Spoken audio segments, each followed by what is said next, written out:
ኬኩ ደርሷል። ሊከፈት ነው። ምን አይነት ኬክ ሆኖ ይወጣ ይሆን? በጭንቅ ላይ ነኝ፣ ድረሱልኝ።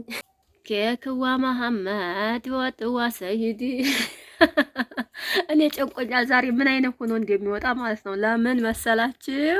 ቁርሳችንን በላን፣ ቤታችንን አዘገጃጀን ማለት ነው። አሁን እንግዲህ ወደ ምሳ መስራት ገብቻለሁኝ እላችኋለሁ። ሀባይብ ትናንትና እንደነገርኳችሁ ይሄንን ማሽን ሳልሰራበት አላስገባውም ስላልኩኝ የሚያስፈልጉ ነገሮችን አቀራርቤያለሁ ማለት ነው። እንግዲህ ሌላ የሚጨመርም ነገር ሊኖር ይችላል።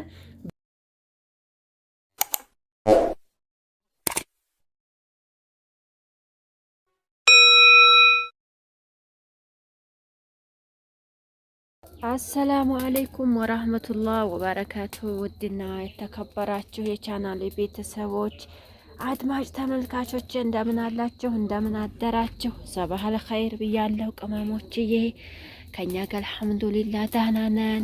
እንግዲህ እንደተለመደው በጧት ተነስተን ምጣዳችንን አያይዘን ጀምረናል ማለት ነው። እንግዲህ ያው ገና ጧት ነው፣ ማንም ሳይነሳ ነው የተነሳሁት። ያው እዚህ እንጀራ ገና አላወጣሁም አቀራርብ ያለሁ እላችኋለሁኝ። እንግዲህ የዛሬ ውሏችን እስከ መጨረሻው ድረስ ተከታተሉኝ። ጤና አብዝቼ ነው ያቦካሁት። በቃ እጄም ቢብሎኛል እያበዛሁኝ። እዚህ ላይ ስታዩት ትንሽ ይመስላል እንጂ ሊሞላ ምንም አልቀረውም። ያው ነግሬያችኋለሁ ለስንት ቀን እንደምጋግር ማለት ነው። ያው የመጀመሪያዋን እንጎቻ አስፍቻለሁኝ። እስኪ አውጥተን እናየዋለን። የሁለታ ሐዲስ የተፈጨው እህል ነው። ሙቅ ውሃ ይበዛል ያንሳል፣ እንዴት ነው የሚለውን እንግዲህ እዚህ ላይ እናየዋለን ማለት ነው። ቤተሰብ እንግዲህ እንደምታዩት የመጀመሪያው እንጀራ ወጥቷል ማለት ነው። ሙቅ ውሃ አንሶታል አላነሰውም የሚለውን በደንብ ገና አላወቅኩትም። አሪፍ ይመስለኛል። እንግዲህ ሲፈጭ በጣምም ስለላመ ጤፍም ስለሆነ እያደር እንግዲህ እያየሁ ውሃ የሚያንስ ከሆነ እየጨመርኩ እላቸዋለሁ ለወደፊቱ ማለት ነው። እና ትኩሱን በድቁሱ በጧቱ እንበላችሁ የተነሳችሁ የዱባይ ቅመሞች። ሳውዲዎች እንኳን አሁን አይታሰብም ትተኛላችሁ። ዱባዮች ናቸው በጧት የሚነሱት እንግዲህ ቁርስ ምናምን ለማዘጋጀት መኪና ለማጠብ እና አላህ ይገዛችሁ። እኔም እንግዲህ ላፍ ላፍ ላርግና ማለት ነው ቶሎ ብዬ ደግሞ ወደ ቁርስ ሄዳለሁኝ።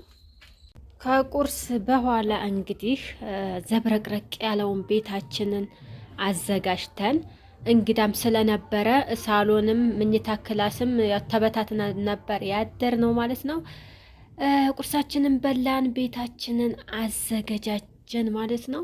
አሁን እንግዲህ ወደ ምሳ መስራት ገብቻለሁኝ እላችኋለሁ ሀባይብ። ያው ሰራርቼ በጊዜ ተጣጥቤ ምናምን በቃ ዛሬ እንትን አይደለ ረቢ አይደለ ፈረሽረሽ አድርገን በደንብ እንግዲህ የሚቀረኝም ስራ አለ። በዚህ በነገርዮ አንድ ነገር ሳልሰራ አላስገባውም ብዬ እንደነየትኩ ያው እዚህ ተቀምጧል ማለት ነው ሀባይቦቼ። ሰርተን አሳያችኋለሁ። እንግዲህ ያው እናንተ መከታተል ብቻ ነው የሚጠበቅባችሁ። እዚህ እንግዲህ ሽንኩርታችንን ጥደን እያቁላላን ነው ለምሳ ማለት ነው። ሰዓቱ እንኳን ገና ነው። እኔ ግን በቃ መተጣጠብ ስለፈለኩኝ በአንድ ፊቱ ልጨራርስና እተጣጠባለሁ ብዬ ያው እቃዬን ካጣጠብኩ በኋላ ቀጥታ ወደ ምሳ መስራት ነው የገባሁት። እዚህም ያው ጧት ሱብሂ ላይ እንጀራዬን እየጋገርኩኝ ምስሬን ጥጀው በስሎ ጠብቆኝ ውሃውን ጨርሷል። እና ይሄን አንድ ጊዜ ቁጠባ ይባላል ማለት ነው። ምስሩ እስከሚበስል እጠብቅ ነበር። እስካሁን ስለበሰለልኝ ቀጥታ ሽንኩርቴን ጣርኩ እላችኋለሁኝ። እንግዲህ ወጣችንን በዚህ መልኩ ከሰራን አሁን ቀጥታ ወዴት ነው የሚሄደው? ኬክ ልንሰራ ነው። ሀያ አሰራሩን እንግዲህ ላሳያችሁ ትላላችሁ በሀገር ቤት እንግዲህ ዛሬ በቃ የሆነ ኬክ ነገር እሰራለሁ ብዬ አስቤያለሁኝ። ትናንትና እንደነገርኳችሁ ይሄንን ማሽን ሳልሰራበት አላስገባውም ስላልኩኝ የሚያስፈልጉ ነገሮችን አቀራርብ ያለሁ ማለት ነው። እንግዲህ ሌላ የሚጨመርም ነገር ሊኖር ይችላል። በእኔ አስተሳሰብ እንግዲህ አንዳንድ መዳም ኩሽና ያየኋቸው ነገሮች ኬክ ላይሙን ነው የምሰራው። ኬክ ላይሙን ታውቃላችሁ? ኧረ እኔስ እንዳው ያስቀኛል የራሴ ወሬ ማለት ነው። እና ይኸው እዚህ እንደምታዩት ሎሚ ፈቅፍቄ አዘጋጅቻለሁ። እዚህ ውሃውንም አዘጋጅቼዋለሁ ማለት ነው። የሎሚው ውሃ እዚህ ስኳር አለኝ። እዚህ 2 እንቁላል አለኝ። ያው ትልልቅ እንቁላል ነው የፈረንጅ ይበቃኛል፣ ብዙ ስለማልሰራ ማለት ነው። ሜኪንግ ፓውደር አለ፣ እዚህ ዘይት አለ፣ ዱቄት አለኝ ማለት ነው። ያው እዚህ ሰሃኔን አዘጋጅቻለሁኝ። በዚህ እንግዲህ መታ መታ እናርግና እናቀላቅልና እስኪ የሚወጣውን ነገር አየዋለሁኝ። አላቅም ብቻ ግን እንደ መዳም ኩሽና ኬክ እንዳታስቡት ማለት ነው። ለምን እቃውም የተመቻቸ በደንብ ሀሪፍ ነገር መስሪያው ምንድን ነው የሚባለው ሰሃኑ ስለሚኖር ማለት ነው። ይሄ ደግሞ ታውቁታላችሁ ያው እንደ ምጣድ ስለሆነ ብቻ እስኪ መጨረሻ ያለውን ነገር እናየዋለን። ታውት ማሽኑን ወደ እቃ ቤት አምጥቼ ለኩሼዋለሁ ማለት ነው። ሞቅ እስከሚል እየጠበቅኩ ነው። ያው እዚህ ደግሞ ሊጤን አዘጋጅቻለሁ። ወተት አላሳየኋቸውም፣ ረስቸው አላቀረብኩትም ነበረ። በኋላ ላይ ትዝ ሲለኝ ወተቱን አረኩት ማለት ነው። እና እስኪ እስከሚግልልን እየጠበቅኩ ነው። መጨረሻውን እንከታተል። ኬክዋ መሐመድ ወጥዋ ሰይዲ እኔ ጨንቆኛል ዛሬ ምን አይነት ሆኖ እንደሚወጣ ማለት ነው። ለምን መሰላችሁ?